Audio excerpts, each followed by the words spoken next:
अरे तुम्हारी काशी कुरूप है, गंदी है, सड़ी हुई है। चुप।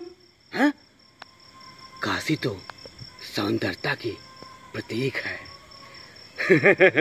क्या पता है तुम्हें? हाँ, क्या पता है? यहाँ से शिव चले गए हैं ना।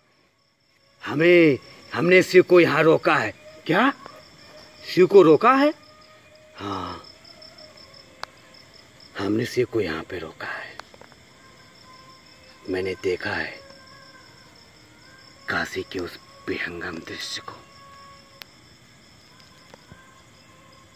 जब बंगाल से आया था, मैंने सुना काशी में मांस शमशान है। जलती हुई काशी न पूछती है, शांति मिलती है वहां। मोक्ष है, मोक्ष। क्या? हाँ, मोक्ष है वहां पे। सबको वहीं मोक्ष मिलता है। क्या? मैंने भी गया मोक्ष पाने। मैंने देखा एक नंगा मस्तक पर भभूत लपेटे हुए कह रहा था, अब अंत है, मुझे जाना है। मुझे क्या रोका है? मैं जाना चाहता हूं।